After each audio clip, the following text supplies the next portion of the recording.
नमस्कार, मैं हूं जर्नलिस्ट राजन और आज की जो सबसे बड़ी खबर वो ये है कि जौनपुर की राजनीति में एक बड़ा फेरबदल हो गया है। जी हां, जौनपुर से बसपा के जो अभी तक उम्मीदवार थीं श्रीकला धनंजय सिंह, उनका टिकट काट करके, और श्याम सिंह यादव जो बसपा से यहाँ के सांसद थे, उनको फिर से एक बार टिकट दे दिया गया है।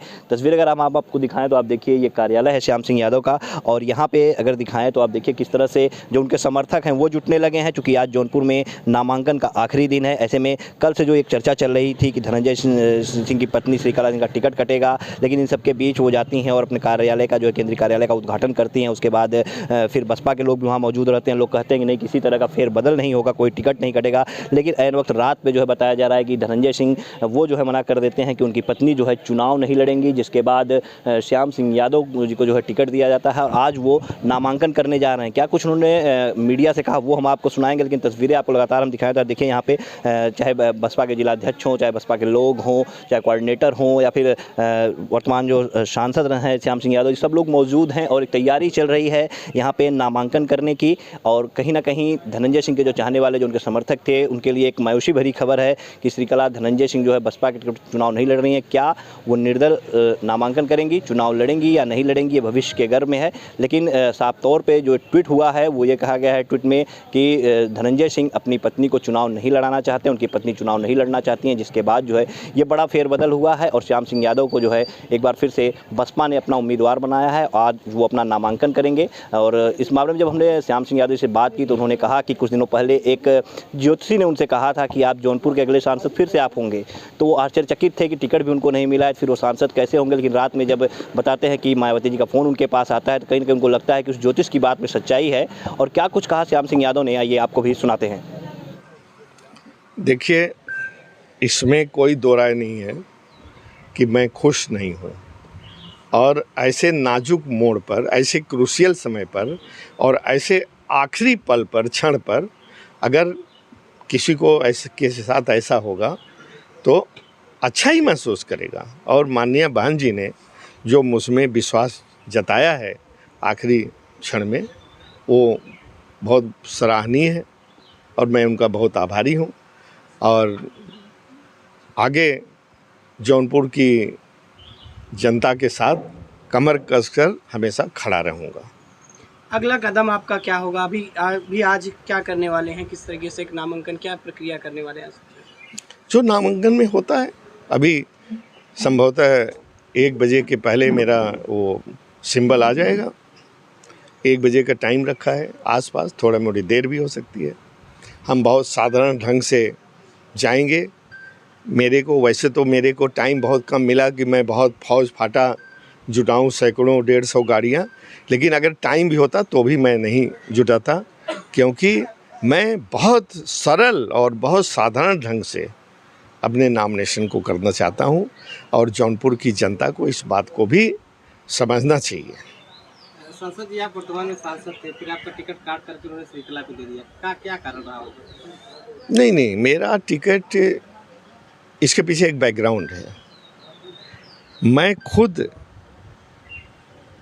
चुनाव लड़ने का इच्छुक नहीं था। आप लोगों ने अभी कुछ महीने पहले मेरा प्रेस कॉन्फ्रेंस किया था और मैंने खुलेआम सरेआम डिक्लेयर किया था कि मैं अगला चुनाव नहीं लड़ूंगा, बशर्ते कि यदि कोई आदमी मुझ पर भरोसा इतना जताए कि जोर देकर कहे कि चुनाव लड़ना है। बीच में कहीं कुछ किसी ने भरोसा दिया था, लेकिन वो भरोसे पर मैं तैयार भी हो गया था मन ही मन, और काफ़ी अंदरूनी तैयारी भी की थी, लेकिन वो भरोसा मेरा टूट गया। क्या घटनाक्रम हुआ जो आपको एकाएक टिकट मिल गया? कैसे हुआ ये सब, और क्या करते ये घटनाक्रम जानना? नहीं, घटनाक्रम की जहाँ तक बात है, कोई घटनाक्रम नहीं हुआ। अगर आप मुझे विश्वास करते हैं, हर बात मैं सही बोलता हूँ। मैंने कहीं किसी को सिफारिश नहीं की कि मुझे टिकट दिया जाए।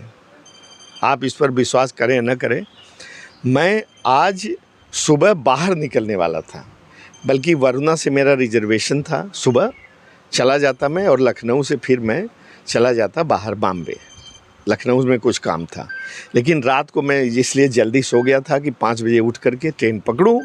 तो मुझे रात को माननीय बहन जी का टेलीफोन आया कि तुम्हें चुनाव लड़ाना चाहती हूँ, तैयार हो।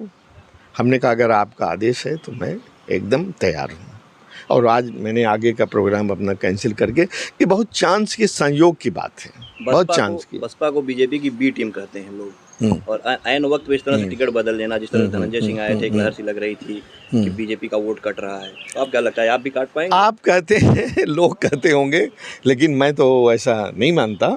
ठीक है, बसपा पिछली बार भी मैंने जीत दर्ज की थी जौनपुर की जनता की बदौलत, सपा गठबंधन। हाँ, और देखिए मैं कहता हूँ कि इस बार भी एक ज्योतिषी की भविष्यवाणी है कि अगला एमपी, वो महीनों पहले कह दिया था कि अगला एमपी जौनपुर का आपको ही होना है देख करके। तो मैंने कहा जब मुझे टिकट ही नहीं मिला तो मैं एमपी कैसे होऊंगा? तो उसने कहा कि अब इसके बारे में तो मैं नहीं कह सकता, लेकिन मेरा गणित, मेरी विद्या यही कहती है। और जब मैंने फिर टेलीफोन किया कल टिकट का, आज आखिरी नॉमिनेशन के कल ही किया, कि हमने कहा कि आप तो कह रहे थे तो अगला एमपी मुझे होना है, तो और आज कल लास्ट डे है, अभी तक कहीं से कोई सुगबुगाहट नहीं है तो उसकी बात तो मुझे लगता है कि सही होती दिख रही है मुझे, क्योंकि 1 बजे मुझे एकाएक माननीय बहन जी का टेलीफोन आया और मुझे कहा गया कि मैं आपको लड़ा रही हूँ।